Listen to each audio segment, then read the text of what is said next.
Hello दोस्तों, कैसे हो आप सभी। मुझे पता है कि आप सभी अच्छे ही होंगे, क्योंकि हमारे दोस्तों को कहानी बहुत अच्छी लगती है और कहानी सुन सुनकर वो और भी ज़्यादा आनंदमय हो जाते हैं।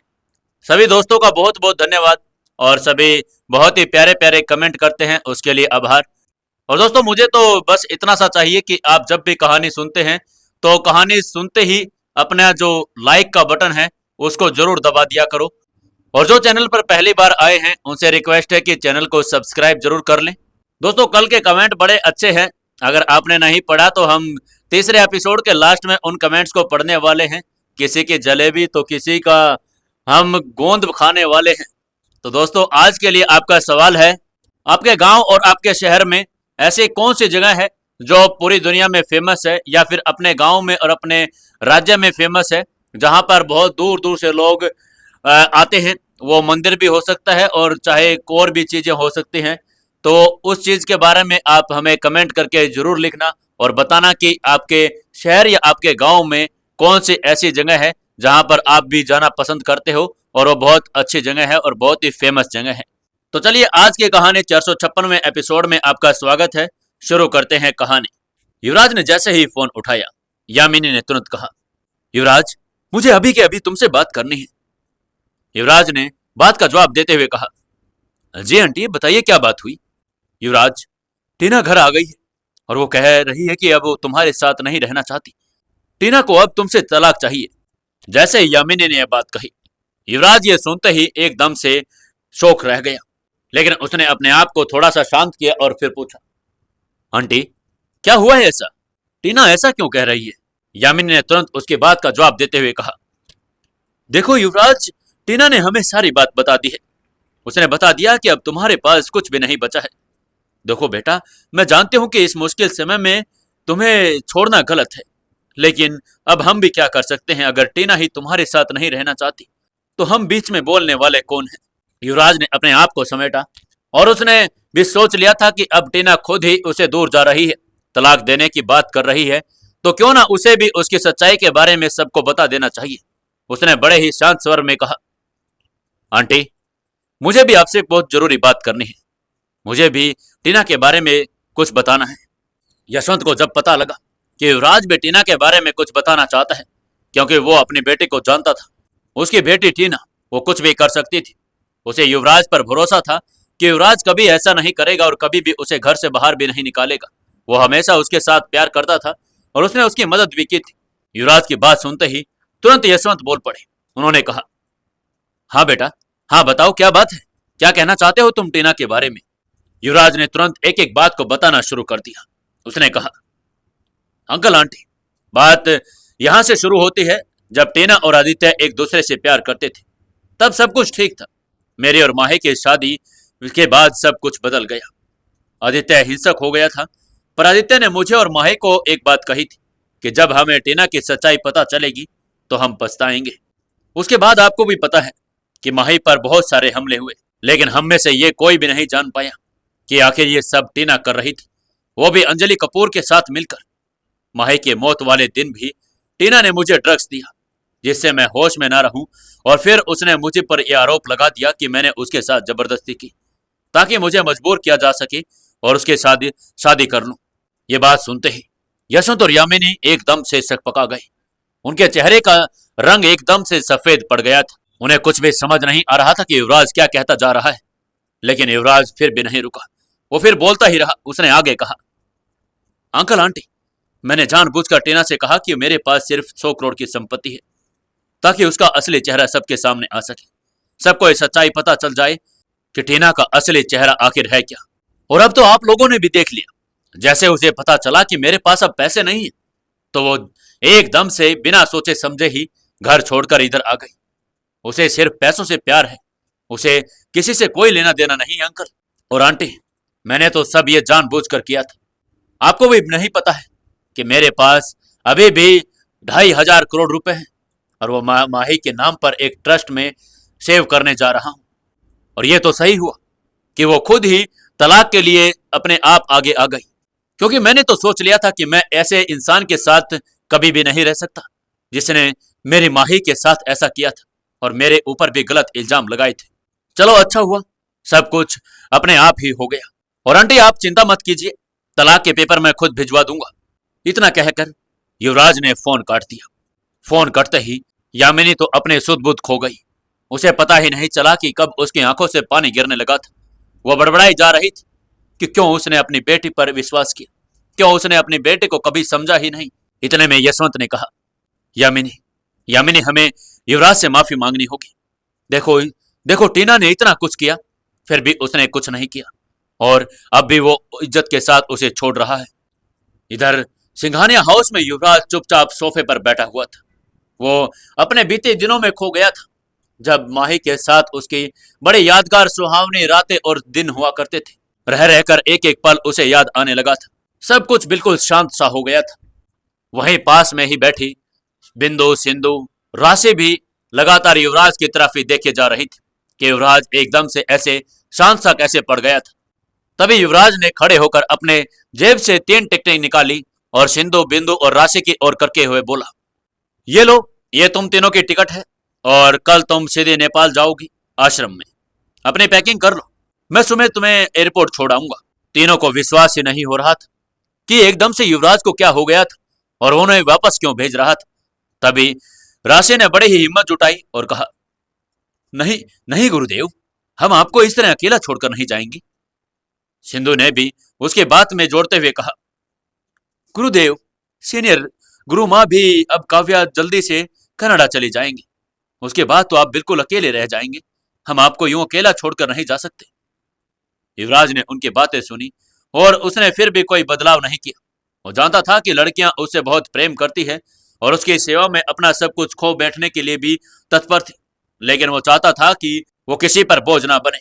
तभी उसने कुछ ऐसा कहा कि तीनों फिर से एकदम से चौंक गई। उसने कहा, देखो तुम्हें तो जाना ही होगा, क्योंकि मैं अब कुछ ही समय मुंबई में रहूंगा, उसके बाद मैं यहां से चला जाऊंगा। लेकिन तभी राशि ने फिर कहा, गुरुदेव, गुरुदेव आप जहां भी जाएंगे हम भी वहीं पर जाएंगे। हम आपको छोड़कर कहीं भी नहीं जाएंगे। लेकिन युवराज ने एकदम गुस्से के स्वर में उनकी तरफ देखा और कहा, राशि ये कोई बहस की बात नहीं है। तुम तीनों आज रात की फ्लाइट से जाओगी और ये मेरी आज्ञा है और तुम्हें मेरी आज्ञा का उल्लंघन मत करना। तुम्हें जाना ही होगा। उसके बाद वो तीनों चुप हो गई। उन्होंने आगे कोई सवाल नहीं किया और युवराज ने भी उनसे कुछ नहीं कहा। उसके बाद युवराज काव्या के कमरे में गया और उसने कहा, दीदी सब कुछ तय कर लिया है। इन तीनों को भी आज मैं भेज रहा हूं और उसके बाद हमें खरीदार तलाशने होंगे जो हमारी कंपनी को खरीद सके और हमें पैसा दे सके। काव्या ने जब उसकी बात सुनी तो काव्या भी सोच में पड़ गई कि ऐसे खरीदार कौन था जो पूरी सिंघानिया एम्पायर को खरीद ले। युवराज के मन में भी यही सवाल चल रहा था। तभी काव्या ने कहा, देखो युवराज, सिर्फ 3 ही परिवार हैं जो शायद सिंघानिया एम्पायर को खरीद पाए। युवराज ने बड़े ही उत्सुकता से पूछा, ऐसा कौन है दीदी? काव्या ने बताया, देखो पहला तो है रावत परिवार, और फिर आता है बंबानी परिवार, और तीसरा है बजाज वंश, राजा जतेंद्र बजाज। अब ये किसे बेचेंगे अपनी कंपनी और क्या होगा उसके बाद, जानने के लिए जुड़े रहिए कहानी के साथ। दोस्तों कहानी को ज्यादा से ज्यादा शेयर करें, कमेंट करें और लाइक जरूर करें। दोस्तों 457वें एपिसोड में आपका स्वागत है। चलिए शुरू करते हैं कहानी। उसके बाद वो सोच में पड़ गए थे कि अब वो अपने कंपनी को किसके हाथों में सौंपेंगे। रावत परिवार एक ऐसा परिवार जो कभी भी अपने ओपोनेंट को आगे नहीं बढ़ने देता था। उनके हाथों में तो कंपनी देना बिल्कुल खत्म करने जैसा था। वहीं बंबानी परिवार, जिसके बारे में वो लोग जानते भी नहीं थे, ना ही बंबानी परिवार कभी उन्होंने देखा था और ना ही उनकी कोई दोस्ती थी। लेकिन जो वंश परिवार था, बजाज वंश और प्रत्युषा बजाज उनके पास आजकल रह रही थी। उनको भी यही लग रहा था कि शायद अगर बजाज वंश उनकी मदद कर सके तो उनके परिवार के लिए कुछ अच्छा हो जाएगा। तभी वो लोग सोच रहे थे। इतने में ही प्रत्युषा भी वहां पर आ गई। प्रत्युषा ने कुछ कुछ कानाफूसी से उनकी बातें सुन ली थी। प्रत्युषा को लगा कि शायद युवराज और काव्या को उनकी जरूरत है, इसलिए वो जल्दी से उनके पास आई और बैठकर बोलने लगी। उसने कहा, युवराज तुम इतनी चिंता मत करो, मैं पापा से बात करूंगी और शायद यही डेस्टिनी हो कि तुम्हारी कंपनी मेरे पापा के छत्र छाया में रहे और हम उसको अच्छे तरीके से संभाल भी पाए। और आपको पता ही है कि बजाज वंश कभी भी कोई झूठा वादा नहीं करता। मैं वादा करती हूँ कि शायद ये हमारे पास आ जाए। युवराज ने जैसे ही प्रत्युषा की बात सुनी, उसने उसकी आंखों में देखा, लेकिन वो नहीं चाहता था कि वो उससे कोई भी एहसान करवाए, इसलिए उसने कहा, नहीं प्रत्युषा, मैं नहीं चाहता कि मैं आपकी दोस्ती का फायदा उठाऊं, और मुझे ये बिल्कुल भी अच्छा नहीं लगेगा कि मैं इस तरीके से दोस्ती के बदले आपसे ये बात कहूं। लेकिन तभी प्रत्युषा ने फिर कहा, युवराज, अगर दोस्त मानते हो तो फिर इसमें ऐसा क्या है कि हम कोई व्यापार नहीं कर सकते, और ये मेरा कर्तव्य है। तुमने मेरी कई बार मदद की है, और अब जब मेरी बारी है तो तुम ऐसे दोस्ती का वादा मत दो, और ऐसा भी मत कहो कि कोई फायदा उठा रहा है। काव्या ने भी उसके बात पर सहमति में गर्दन हिला ली। युवराज को भी जब लगने लगा कि प्रत्युषा सही कह रही है, तो उसने कहा, ठीक है प्रत्युषा, अगर तुम्हें लगे कि यही होगा तो एक बार बात कर लो, और क्या पता सब कुछ सही हो जाए। युवराज को ना चाहकर भी ये बातें बोलनी पड़ रही थी। वो एक ऐसा इंसान था जो कभी किसी के एहसान के नीचे नहीं दबा था, और आज तक उसने कभी किसी की मदद भी नहीं ली थी, और वो एक दोस्त के बदले में अपनी मदद को ऐसे गुहार लगा रहा था। यह उसके जमीर को अच्छा नहीं लग रहा था। लेकिन तभी प्रत्युषा ने उसे दिलासा दिया और कहा, तुम चिंता मत करो युवराज, मैं अभी पापा को कॉल करती हूँ और उनसे मिलने का समय लेती हूँ। हम उनसे मिलकर सारी बातें ठीक ढंग से कर लेंगे, और यकीन मानो वो मान जाएंगे। उसके बाद उसने अपना फोन निकाला और अपने पापा जतिंद्र बजाज को कॉल लगा दिया।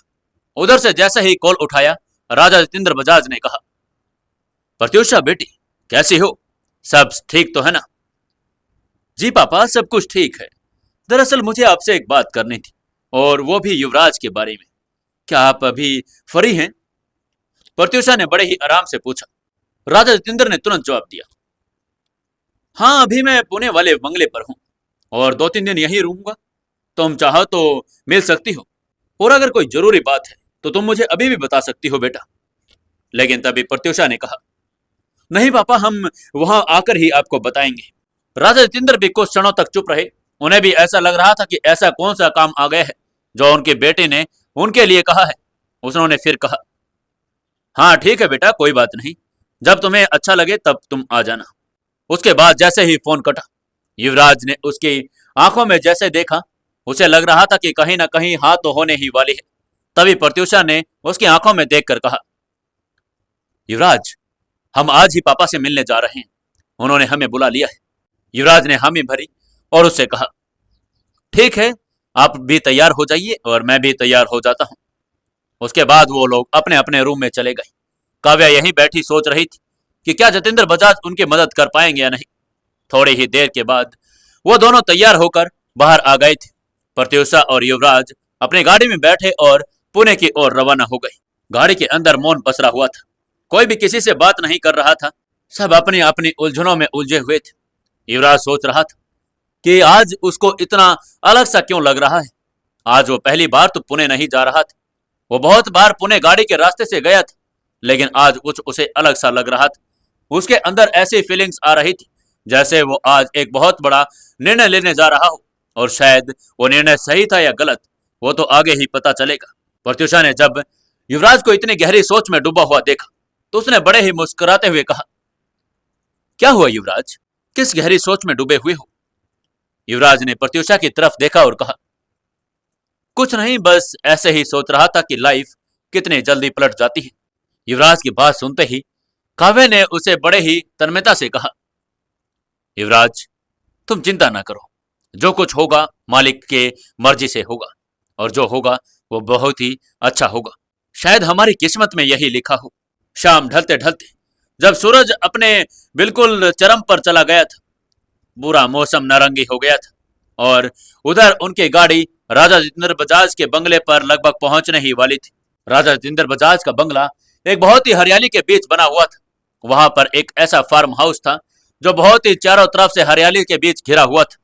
जब वो लोग वहां पहुंचने वाले थे, वहीं पीछे से मुंबई में कुछ और ही चल रहा था। एक तरफ बड़े ही शानो शौकत से बड़ी पार्टियां कर रहे समीर, मुकुल और कुणाल वहीं पर शबाब और शराब का आनंद ले रहे थे। उनके ये खुशी सर चढ़कर बोल रही थी। वो लगातार अपने शराब में डूबे हुए थे और पूल में पांव डुबोए लड़कियों से मसाज लगातार करवाते जा रहे थे। तीनों के चेहरे पर जीत की खुशी थी। आज सुबह से वो इतनी शराब पी चुके थे कि उन्होंने अपनी जिंदगी में इतनी शराब कभी नहीं पी थी। वो इतने ज्यादा खुश थे कि उन्हें पता ही नहीं चला कि वो सुबह से शराब पिए जा रहे हैं। तभी कुणाल ने अपना हाथ ऊपर उठाया और चीज करते हुए बड़े ही शौक के अंदाज में बोला, भाइयों, तो आखिरकार हमने वो कर दिया जो कोई भी सोच नहीं सकता। सिंघानिया एम्पायर आज हमारे पैरों में है और वो युवराज, वो अब कुछ भी नहीं कर पाएगा। ना उसकी कंपनी में हिस्सेदारी है और ना उसके घर में इज्जत। बस एक खोखला नाम बच गया है उसके पास। अब वो हमारे पैरों की धूल के बराबर भी नहीं है। बचपन से देखता आ रहा हूं उसे सब पर राज करते हुए, सब उसे सिर पर बिठाते रहे थे। अब देखो, आज उसका चेहरा देखने लायक भी नहीं बचा और वो बिल्कुल नीचे गिरा हुआ है। उसने कभी सोचा भी नहीं होगा कि उसका पाला किन लोगों से पड़ेगा। बहुत ज्यादा दिखावा करता था ना, और मुझ पर शक कर रहा था। कुणाल पर शक करना ये किसी के बात बस की नहीं थी। अब देख लिया ना नतीजा क्या हुआ है।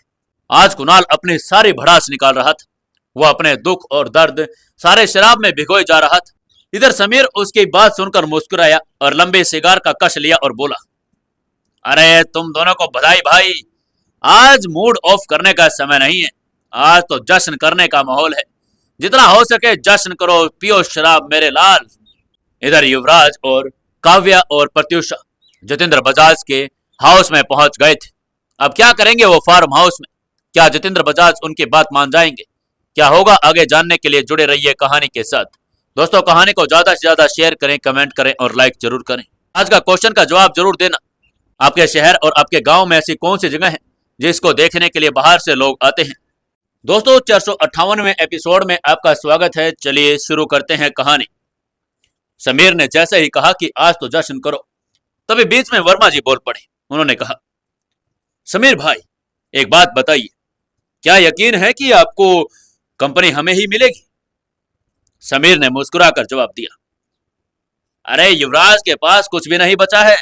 कागज, शक्ति, भरोसा सब कुछ हमारे हाथ में है। अब जो हम चाहेंगे वही होगा। अरे वर्मा, तुम चिंता मत करो, तुम ऐश करो ऐश। लेकिन ये सब कहते वक्त उन्हें इस बात का अंदाजा नहीं था कि युवराज अभी भी हार नहीं माना था। उसे कुछ तो कुछ करना ही था और ये सब कुछ करने के लिए वो राजा जितेंद्र के पास पहुंच चुका था। इधर राजा जितेंद्र बजाज उनका बड़ी बेसब्री से इंतजार ही कर रहे थे। जैसे ही काव्या, युवराज और प्रत्युषा वहां पर पहुंचे, उन्होंने बड़े ही आदर और सत्कार के साथ उनका स्वागत किया और सामने जाकर कुर्सी पर बैठ गए। उनकी आंखों में वर्षों का अनुभव था। वह जानने की कोशिश कर रहे थे कि आखिर ऐसी क्या बात हो गई है जिसके लिए ये तीनों आज ही बात की और आज में मीटिंग करने भी आ गए थे। तभी प्रत्युषा ने उनको सारी बात बड़े ही इत्मीनान से बता दी। उन्होंने बताया कि किस तरह से युवराज की कंपनी पर खतरा आ गया है और युवराज चाहता है कि उनकी कंपनी राजा जितेंद्र बजाज के हाथों में चली जाए, जिससे उनकी कंपनी सही हाथों में सुरक्षित रहे और कोई उसको खराब करने की कोशिश ना करे और सिंघानिया परिवार का एम्पायर भी बिल्कुल तहस नहस ना हो और उनका नाम ऐसे का ऐसा बचा रहे। राजा जितेंद्र बजाज लगातार युवराज की आंखों में देखे जा रहे थे। वो महसूस कर रहे थे कि एक लड़का जिसने अपनी कंपनी को बड़े ही खून और पसीने से सींचा था, आज वही कंपनी आज उसके हाथों से जाती हुई दिखाई दे रही थी। उसने बड़ा ही अंदाजा लगा लिया था कि ये बड़े ही मजबूर हो गए हैं, इसलिए कंपनी को बेच रहे हैं। राजा जितेंद्र बजाज ने बड़े ही आदर सत्कार और दिलासे भरी आवाज में युवराज की ओर देखा और कहा, युवराज, मैं सिंघानिया ग्रुप की मौजूद स्थिति और मार्केट वैल्यू अच्छी तरह से जानता हूं। पिछले कुछ महीनों में तो काफी उतार चढ़ाव आया है, लेकिन मैं जानता हूं कि इसकी नींव बहुत मजबूत है और असली इसकी कीमत भी क्या है। और मैंने सारे आंकड़े भी देख लिए हैं। सारी शेयर वैल्यू और लायबिलिटीज को देखकर जो आकलन किया है वो कुल 20,000 करोड़ की संपत्ति बनता है। 20,000 करोड़ सुनकर काव्या और युवराज ने एकदम से राजा जितेंद्र बजाज की तरफ देखा और फिर राजा जितेंद्र बजाज ने आगे कहा, और युवराज, मुझे लगता है कि शायद 20,000 करोड़ में मैं सिंघानिया ग्रुप को खरीद लूंगा। अब बताओ कि तुम इसे बेचना चाहते हो या नहीं, और अगर बेचना चाहते हो तो बताओ पैसे किसके खाते में ट्रांसफर करवाने हैं। यह सुनकर युवराज और काव्या ने एक दूसरे की तरफ देखा। उन्हें ऐसा लग रहा था कि जैसे उनकी 15,000 करोड़ की कंपनी और 20,000 करोड़ में जा रही थी। उन्हें लग रहा था कि कहीं राजा जितेंद्र बजाज कोई गलती तो नहीं कर रहे हैं। फिर भी उन्होंने एक दूसरे की आंखों में देखा और सहमति में एक दूसरे से हाँ में हाँ मिला ली। लेकिन युवराज को अच्छा नहीं लग रहा था। एक तो राजा जितेंद्र बजाज उन पर एहसान ही कर रहे थे कि वो उनकी कंपनी को खरीद रहे थे। उसने बड़े ही आदरपूर्वक स्वर में अपनी कंपनी के वैल्यू बताते हुए कहा, राजा साहब देखिए, मुझे लगता है कि हमारी कंपनी की वैल्यू 15,000 करोड़ से ज्यादा नहीं है और हम इससे ज्यादा पैसे आपसे ले नहीं सकते हैं। तभी राजा जितेंद्र की मुस्कान चौड़ी हो गई। उन्होंने कहा, ठीक है युवराज, लेकिन क्या तुम सिंघानिया पैलेस और सिंघानिया हाउस भी देना चाहोगे? इस पर युवराज की आंखें चौड़ी हो गई। उसने कहा, नहीं नहीं राजा साहब, हम सिंघानिया पैलेस नहीं दे सकते क्योंकि ये पूरे परिवार की संपत्ति है और इस पे पूरा परिवार का हक है। हम अकेले इसको नहीं बेच सकते हैं। उसके बाद राजा जितेंद्र बजाज ने उनसे कहा, ठीक है युवराज, मुझे तुम दोनों का जो निर्णय है वो अच्छा लगा और मेरा तुम पर विश्वास भी है। इसी वजह से डील करने के लिए पूरी तरह से मैं तैयार हूं। बताओ पैसा किस अकाउंट में ट्रांसफर करना है? युवराज और काव्य ने जब यह सुना तो उनके चेहरे पर भी मुस्कान फैल गई। उन्होंने विश्वास नहीं किया था कि इतने जल्दी राजा जितेंद्र बजाज उनकी बात मान लेंगे, लेकिन राजा जितेंद्र बजाज ने उनकी बात भी मान ली थी और पैसे भी ट्रांसफर करने के लिए कह दिया था। तभी युवराज ने राजा जितेंद्र बजाज को सब कुछ एक एक करके बता दिया कि किस तरीके से सिर्फ उसके हिस्से के 6,000 करोड़ उसके हिस्से में ट्रांसफर किए जाएं और बाकी के 9,000 करोड़ काव्या के व्यक्तिगत अकाउंट में ट्रांसफर किए जाएं। राजा जितेंद्र बजाज ने टीम बुलाकर सभी को ट्रांसफर करने का प्रोसेस शुरू करवा दिया। उसके बाद उन लोगों ने डिनर किया और युवराज और काव्या वापस अपने मुंबई की ओर लौट गई। प्रत्युषा अपने पिता के पास ही रह गई थी। युवराज ने स्टीयरिंग व्हील को कसकर पकड़ा हुआ था। उसकी नजरें सामने सड़क पर टिकी हुई थी। उसे विश्वास नहीं हो रहा था कि उसने एक ही झटके में पूरी कंपनी का सौदा कर दिया था। उसने गहरी सांस ली और कहा, दीदी, अब आपको कुणाल जीजू को बता देना चाहिए कि आपने अपना हिस्सा बेच दिया है और आप कनाडा जाने के लिए तैयार हैं। युवराज की बात काव्या को भी सही लगी। उसने जल्दी से अपना फोन निकाल लिया और कुणाल को कॉल करने लगी। कुणाल तो जैसे ही काव्या की वेट ही कर रहा था, एक ही रिंग नहीं बजे कि कुणाल ने झटके से फोन उठाया और बोला, हाँ काव्या, बताओ क्या सोचा तुमने? कब बेच रही हो शेयर? दूसरी तरफ से काव्या ने हिम्मत जुटाकर कहा, कुणाल, मैंने तो सारे हिस्से के शेयर बेच दिए हैं। अब जब तुम कहोगे तब हम कनाडा चल सकते हैं। तुम वहां अपना नया बिजनेस भी शुरू कर सकते हो। एक पल के लिए कुणाल के चेहरे पर सफेदी आ गई। वो झटके से अपनी जगह से खड़ा हो गया। उसके लिए यह बात किसी धमाके से कम नहीं थी। वो सोच भी नहीं सकता था कि काव्या इतनी जल्दी कंपनी के शेयर बेच भी देगी। वो तो ये लोग खुशी मना रहे थे कि वो लोग ये सारे शेयर बेचने के लिए उनके आगे भीख मांगेंगे और उनसे कहेंगे कि हमारे कंपनी के शेयर ले लो, लेकिन वो लोग तो पहले ही डील कर चुके थे। कुणाल ये सुनते ही पूरा पसीने से भीग गया था। तभी उसने अपने आप को संभाला और कहा, ठीक है, मैं अभी तुम्हारे पास आ रहा हूं। सुबह की पहली फ्लाइट से हम कनाडा निकल जाएंगे। उसने जल्दी से फोन काट दिया। वो जानता था कि अगर समीर सिकंदर को बात पता चल गई तो उसे यहां से निकलने नहीं देगा और शायद वो उस पर और दबाव बनाए और उसे शायद मारने की धमकी भी दे दे कि वो काव्या के शेयर को कैसे बेचने दे सकता है, क्योंकि समीर सिकंदर बलबीर रावत के कहने पर भी कुणाल को सिखाकर भेजा था और कुणाल से इतना कुछ करवा दिया था कि बलबीर रावत के हाथों में सिंघानिया ग्रुप आ जाए। लेकिन यहां तो कहानी ही उल्टी हो गई थी। काव्या ने अपने आप ही डील्स कर ली थी और सारा सौदा कर लिया था और पैसे भी ले लिए थे। अगर समीर सिकंदर को यह पता चल जाए तो वो कैसे बर्दाश्त कर सकता था। जैसे ही कुणाल वहां से खड़ा हुआ और जल्दी से कपड़े पहनने लगा और उसके बाद वो जैसे ही आने लगा, पीछे से समीर ने कहा, अरे कुणाल, कहां जा रहे हो इतनी हड़बड़ी में? जैसे ही कुणाल को समीर की आवाज सुनाई दी, वो एकदम से चौंक गया और उसने जवाब दिया, अरे अरे भाई, वो काव्या ने बुलाया है। कुछ नॉमिनेशन पेपर पर सिग्नेचर चाहिए। वकील के पास भी जाना है सुबह, कुछ जरूरी काम है। लेकिन समीर देख रहा था कि कुणाल की आंखों में कुछ बदला सा हुआ था, क्योंकि आज तक कुणाल की आंखें कभी भी ऐसी दिखाई नहीं दी थी जैसे अब एकदम से दिखाई दे रही थी। तभी समीर ने उसे चौकन्ना करते हुए कहा, ठीक है, जाओ, लेकिन ध्यान रहे, बलबीर रावत को धोखा देने के बारे में सोचना भी मत। उसके बाद कुणाल ने सिर हिलाया और कहा, अरे भाई, आप कैसी बात कर रहे हो? मैं आपको धोखा थोड़ी ना दे सकता हूं। अब काव्या ने बुलाया है तो जाना तो पड़ेगा ही। उसके बाद उसने झट से सिर हिलाया और वहां से बाहर निकल गया। अब क्या लगता है दोस्तों आपको, क्या कुणाल यहां से भाग पाएगा? क्या वो कनाडा जा पाएगा या उससे ही पहले समीर और रावत उसे यहां पर पकड़ लेंगे? जानने के लिए जुड़े रहिए कहानी के साथ। दोस्तों, वक्त आ गया है आज के बढ़िया बढ़िया कमेंट पढ़ने का। चलिए शुरू करते हैं आज के कमेंट। दोस्तों, हमारे भाई सानू का अंचिति खत्री कहते हैं कि it's a great story. Thank you so much Khatri brother, आपका बहुत बहुत धन्यवाद।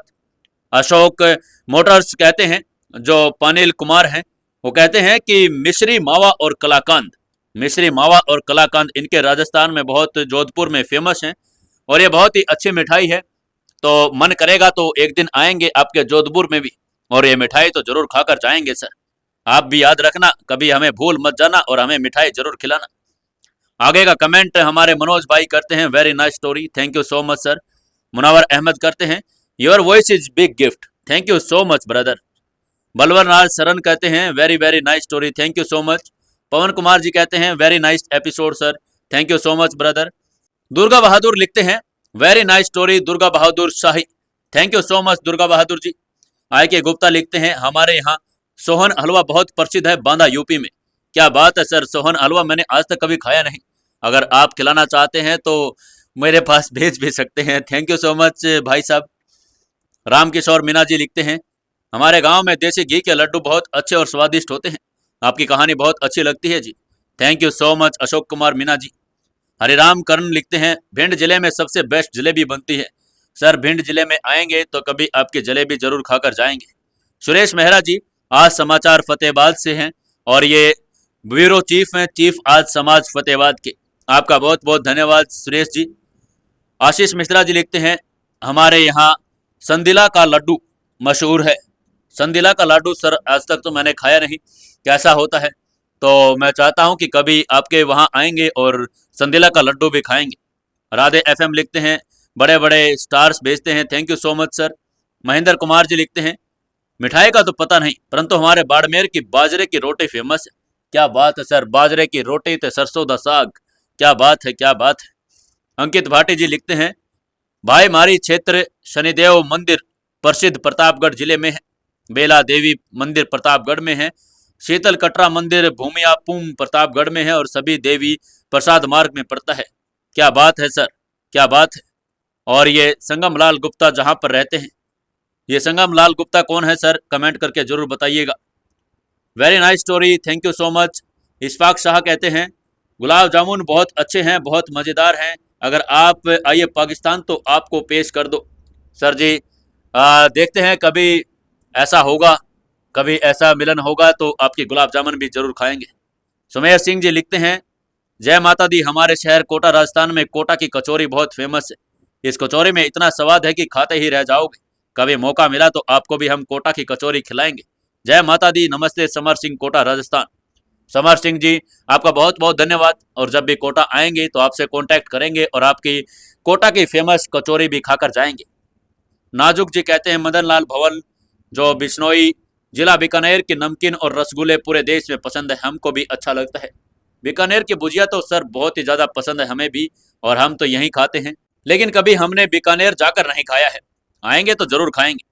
शाहनवाज खान लिखते हैं, सर जी राम राम जी, हमारे यहाँ पर ग्राउंड गूंद गूंद बहुत मशहूर है जी, आप बताइए आपके लिए भेज दे क्या? Thank you so much Shahnawaz Khan भाई, और कभी भी जब मौका मिलेगा तो आपका गूंद तो हम जरूर खाएंगे। अशोका मोटर जी लिखते हैं, मिश्रे मेवा मा कलाकंद, क्या बात है जी। भंवर लाल सरन लिखते हैं, nice story, thank you so much sir, super story, thank you so much sir. Pawan Kumar ji लिखते हैं, जलेबी, क्या बात है जी। सुरेश मेहरा जी लिखते हैं, सर जी गज्जक लोग बहुत अच्छी तरह से पसंद करते हैं, क्या बात है जी, हम भी खाएंगे आपके फतेहाबाद की गज्जक। आशीष मिश्रा जी लिखते हैं, लाखन की रबड़ी, सर ये लाखन की रबड़ी कहाँ मिलती है हमें जरूर बताइएगा। सनोज जी लिखते हैं, मोमो, अरे सर मोमो, क्या बात है, मोमो तो हमारे यहाँ तो नहीं मिलते सर, आप बताइएगा, कभी अपने स्थान पर आएंगे हम और आपके मोमो का स्वाद भी जरूर लेकर जाएंगे। दोस्तों इसी तरीके से आप बड़े इंटरेस्टिंग इंटरेस्टिंग कमेंट हमें करते रहिए। मुझे आपके कमेंट पढ़ने में बहुत मजा आता है और आप लोगों को भी सभी के कमेंट पढ़ने में मजा आता होगा। तो आप इसी तरीके से कमेंट करते रहिए और मैं आपके कमेंट जरूर से जरूर सबके पढ़ता रहूंगा। आप लोग आज का सवाल का जवाब भी जरूर देकर जाना। आपके स्थान और आपके शहर की एक ऐसी जगह का नाम बताना जहां पर कोई एक ऐसा स्थान हो कि जहां पर बहुत सारे लोग आसपास से आते हों और वो भी मशहूर हो देश विदेश में, जहां पर लोग अपना मत्था टेकने आते हों, या फिर कोई ऐसी जगह जहां पर लोग स्पेशल उसे देखने के लिए आते हों। दोस्तों 459वें एपिसोड में आपका स्वागत है। चलिए शुरू करते हैं कहानी।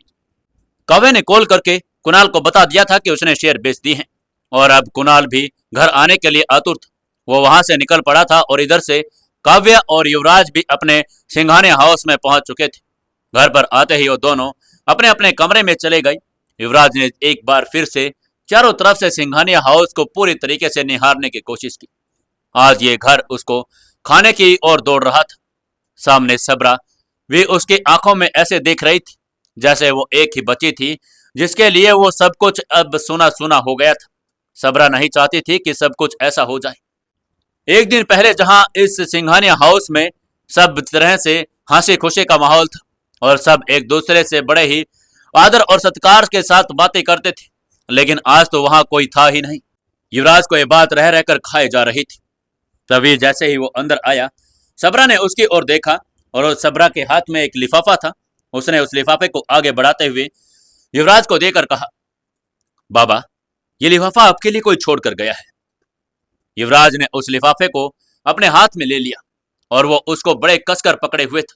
उसे नहीं पता था कि इस लिफाफे में क्या है, लेकिन उसने उसे ऐसे पकड़ लिया था जैसे वो उसे अपने बिल्कुल करीब लेकर आना चाहता था। उसके बाद जैसे वो लिफाफा लेकर अपने कमरे में आया और उसने अपने बेड पर रख दिया। वो वॉशरूम में गया और नहा धोकर जब वापस आया तो सामने बेड पर पड़े उस लिफाफे पर नजर उसकी फिर से पड़ गई। उसने आते ही लिफाफे को खोला और जैसे उसने लिफाफे को खोला उसकी आंखें एकदम से चौड़ी हो गई। उसे नहीं पता था कि आज इतने सालों के बाद ये क्या हो गया है और उसे ये निमंत्रण कैसे मिला है और क्यों भेजा है। लिफाफे के अंदर लिखा हुआ था, निर्मला सिंघानिया का 75वां जन्मदिन समारोह, आपको इनवाइट किया गया है। ये देखते ही युवराज की भौहें सिकुड़ गई। वो कुछ पल को लगातार कार्ड को देखता रहा। निर्मला सिंघानिया उसके दादा वीर प्रताप सिंघानिया की पहली पत्नी थी, लेकिन सिंघानिया परिवार निर्मला को कभी भी अपने परिवार में शामिल नहीं कर पाया था। युवराज के परदादा ने युवराज के दादा की शादी पद्मिनी से करवाने पर बहुत जोर दिया और लास्ट में वीर प्रताप सिंघानिया को पद्मिनी से शादी करनी ही पड़ी थी। उसके बाद से ही युवराज के दादा की पहली पत्नी निर्मला सिंघानिया भी अपने दूर चली गई थी और उन्होंने कभी भी बीच में टांग अड़ाने की कोशिश भी नहीं की थी। वो अपने बड़े ही शांत तरीके से रहने लगी थी, लेकिन युवराज को लगा कि अब वो क्या करेगा जाकर। उसने जैसे ही उस निमंत्रण को फेंकने की कोशिश की, इतनी ही देर में वहां पर काव्य आ गई। काव्य ने जब उसके हाथों में उस निमंत्रण को देखा तो काव्य ने उससे आते ही पूछा, युवराज, किसका लिफाफा आया है, क्या है इसमें? युवराज ने वो लिफाफा काव्य के हाथों में थमा दिया। काव्य ने जैसे उस लिफाफे को पढ़ा, उसके भी आंखें एकदम से फटी की फटी रह गई। आज इतने सालों के बाद निर्मला सिंघानिया को उनकी याद कैसे आ गई थी? कहीं वो मजबूरी में तो नहीं थी? काव्य ने युवराज से पूछा, युवराज, क्या तुम जा रहे हो? युवराज ने कहा, नहीं दीदी, अब क्या करूंगा वहां जाकर। लेकिन काव्य को उसकी बात अच्छी नहीं लगी। काव्य ने उसकी बात पर बड़े ही मन को मरोड़ते हुए कहा, युवराज, तुम्हें जाना चाहिए। शायद निर्मला दादी को तुम्हारी जरूरत हो और उन्होंने इसीलिए इनविटेशन तुम्हारे पास भेजा हो, और तुम भी तो चाहते हो ना कि अपनी नई जिंदगी शुरू करो। तो मुझे लगता है कि शायद ये भगवान ने तुम्हारे पास निमंत्रण भेजा है कि तुम वहां जा सको और अपनी नई जिंदगी की शुरुआत कर सको। युवराज को भी काव्य की बात कुछ हद तक समझ आ रही थी। उसे भी लग रहा था कि शायद काव्य सही कह रही है और ये निमंत्रण इसीलिए आया होगा क्योंकि वो भी चाहता था कि वो अपनी जिंदगी नई से शुरुआत करे और अपनी नई जगह पर अपने आप को एस्टेब्लिश करे।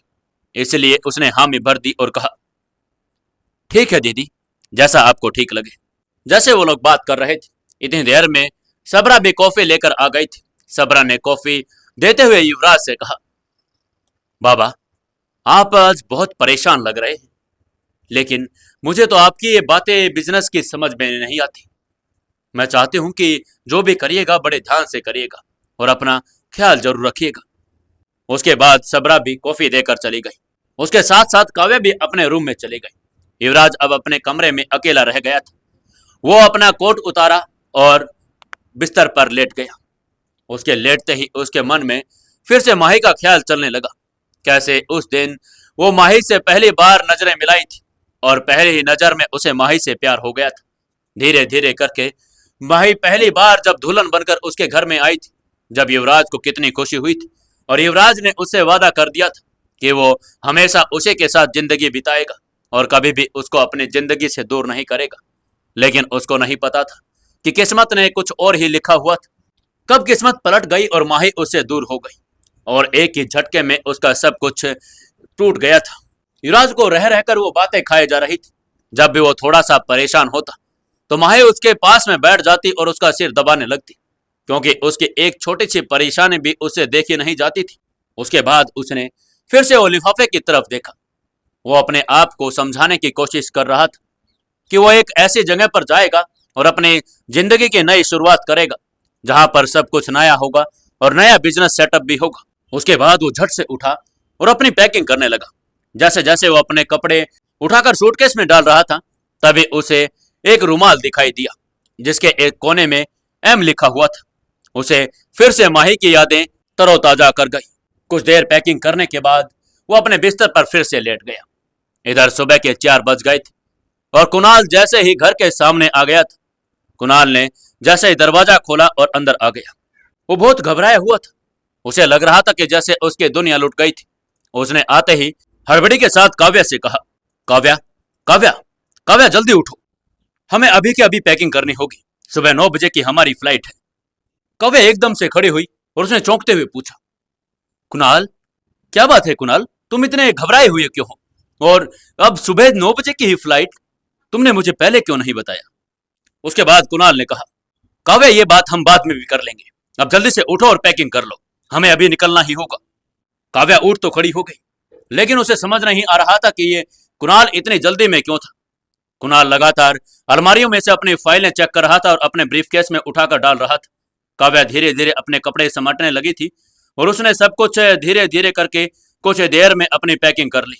कुणाल ने देखा कि जैसे ही पैकिंग हो गई है, उसने फिर कहा, चलो जल्दी करो, खड़ी क्यों हो गई हो, वरना हमारी फ्लाइट मिस हो जाएगी। उसके बाद कुणाल नीचे जाने के लिए आगे बढ़ गया और कुणाल ने फिर कहा, तुम एक काम करो, जल्दी से नीचे आ जाओ, मैं गाड़ी स्टार्ट कर रहा हूं। काव्या अपने रूम में एकदम से स्तब्ध सी खड़ी रह गई थी। वो सोच ही नहीं पा रही थी कि एक ही झटके में ये क्या हो गया और एक कैसे ही कुणाल आया और सब कुछ सामान भी पैक हो गया और वो एकदम से कैसे निकल जाएगी। सब कुछ, सारी यादें एकदम से खत्म हो जाएगी। क्या लगता है दोस्तों आपको, क्या करेगी काव्या अब? क्या वो काव्या जाएगी या फिर कुछ देर वहीं रहेगी या उनकी फ्लाइट मिस हो जाएगी? जानने के लिए जुड़े रहिए कहानी के साथ। दोस्तों, कहानी को ज्यादा से ज्यादा शेयर करें, कमेंट करें और लाइक जरूर कर दें। दोस्तों, 460वें एपिसोड में आपका स्वागत है। चलिए शुरू करते हैं कहानी। कुणाल ने काव्या से कहा कि वो जल्दी से नीचे पहुंच जाए, वो गाड़ी में उसका वेट कर रहा है। कमरे में ऊपर काव्या अकेली रह गई थी। वो सारी यादों को याद करने लगी थी। उसके दिमाग में बार बार वही चीजें चल रही थी कि ये घर में उसके कितनी यादें जुड़ी हुई है।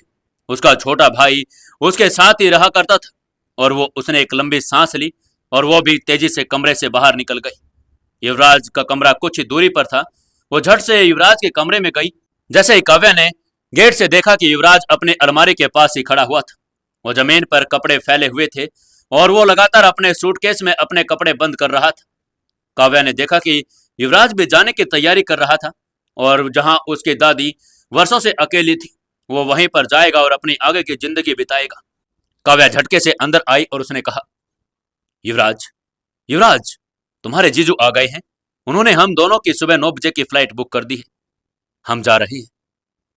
जैसे ही युवराज ने सुना कि काव्या उससे पहले ही जा रही, उसे मुंह से कोई शब्द भी नहीं निकले। उसने धीरे से काव्या की ओर देखा और उसी क्षण उसके पूरे जीवन की यादें उसके दिमाग में आ गई। पर उसने अपने आप को मजबूत बनाया और उसने अपने भीतर के तूफान को बाहर नहीं आने दिया। वो धीरे से मुस्कुराया और वो उसके काव्या के पास आया और उसने काव्या को गले लगा लिया। उसने गले लगाते ही कहा, ठीक है दीदी, आप लोग जाइए और जैसे ही कनाडा पहुंचे मुझे जरूर बताना। उसने बहुत ही सामान्य से यह बात कह दी। काव्या को नहीं लगा था कि वो एक ऐसी बात कहेगा। उसे लगा था कि वो फूट फूट कर रोने लगेगा। लेकिन काव्या का मन अंदर से बहुत ही दुखी था। वो चाहती थी कि वो युवराज को छोड़कर कहीं नहीं जाए, वो हमेशा युवराज के पास रहे और अपने भाई को हमेशा ऐसे ही प्यार करती रही। लेकिन वो भी कुछ नहीं कर सकती थी, उसे जाना तो था ही। उसके बाद काव्या ने कहा, युवराज अपना ख्याल रखना। फिर वो मुड़ी और कमरे से बाहर निकल गई। जैसे ही वो मुड़कर एक बार उसने फिर देखा तो युवराज अपने पीछे पीठ किए हुए खड़ा था, लेकिन वो आंसू को रोक नहीं पा रहा था। काव्या ने देखा कि युवराज भी बहुत दुखी है, लेकिन वो कुछ नहीं कह पाई। वो जल्दी से निकल गई क्योंकि उसे पता था कि अब की बार वो अगर दोबारा युवराज के सामने गई तो वो बहुत ज्यादा फूट फूट कर रोने लगेगा। जैसे वो नीचे आई, सबरा वहीं पर खड़ी हुई थी। नीचे आते ही काव्या ने सबरा से कहा, सबरा बाबा का ख्याल रखना, वो बहुत अकेला पड़ जाएगा और तुम ही उसे संभाल सकती हो। अब ये सारी जिम्मेदारी तुम्हारे ऊपर है सबरा। इधर ये लोग तैयारी कर रहे थे जाने की, लेकिन उधर बलबीर रावत मुंबई में पहुंच चुका था। वो जैसे ही मुकुल और समीर के अड्डे पर पहुंचा, चारों तरफ से हड़बड़ी मच गई।